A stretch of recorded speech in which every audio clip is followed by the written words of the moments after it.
J'ai découvert que rien dans la vie ne vaut vraiment la peine d'être vécu si vous ne prenez pas de risques. Rien du tout.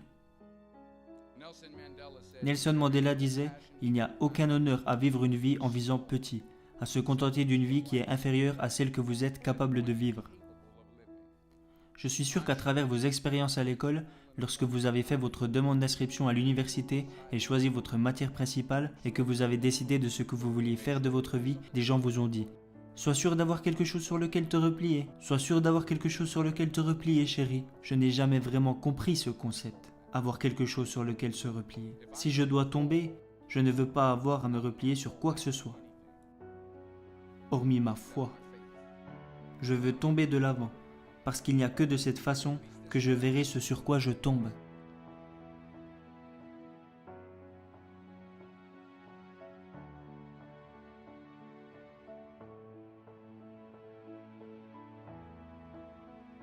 Tomber de l'avant. Voilà ce que ça veut dire. Reggie Jackson a été exclu 2600 fois au cours de sa carrière, plus que n'importe quel autre joueur dans l'histoire du baseball. Mais vous n'entendez rien à propos de ces exclusions. Les gens se souviennent des points qu'il a fait gagner. Tomber de l'avant. Thomas Edison a mené 1000 expériences qui ont échoué. Vous le saviez? Moi j'en savais rien. Mais la 1001e fut l'ampoule électrique. Tomber de l'avant.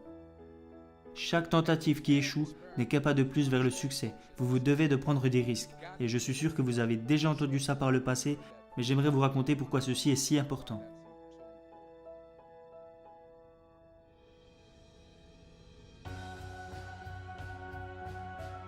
Vous allez échouer au cours de votre vie. Acceptez-le. Vous allez perdre, vous allez vous déconcerter et vous allez être nul dans quelque chose.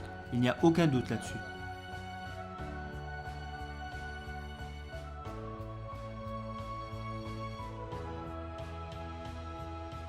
Alors, la question est, qu'allez-vous faire avec ce que vous avez?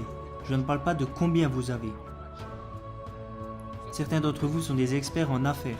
Certains d'entre vous sont des théologiens, des infirmières, des sociologues. Certains d'entre vous ont de l'argent. Certains d'entre vous ont de la patience. Certains d'entre vous ont de la gentillesse. Certains d'entre vous ont de l'amour. Certains d'entre vous ont enduré de longues souffrances. Peu importe ce que c'est, la question est, qu'allez-vous faire avec ce que vous avez?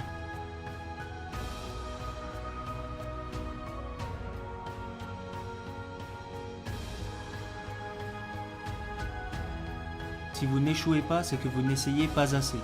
Ma femme m'a dit un jour cette belle citation. Pour avoir quelque chose que vous n'avez jamais eu, vous devrez faire quelque chose que vous n'avez jamais fait. Les Brown, un célèbre conférencier, a fait une analogie de cette phrase. Il a dit « Imaginez que vous êtes sur votre lit de mort et autour de vous se tiennent les fantômes de votre potentiel inexploité, les fantômes des idées auxquelles vous n'avez jamais donné suite, les fantômes du talent que vous n'avez jamais utilisé. Et là, debout autour de votre lit, il y a de la rage, de la déception et des remords. Ils diront, nous sommes venus à toi parce que tu n'as pas été capable de nous donner la vie, alors maintenant, nous devons aller dans l'ombre ensemble. Alors, j'aimerais vous demander aujourd'hui, combien de fantômes se tiendront à vos côtés quand votre heure sera venue ?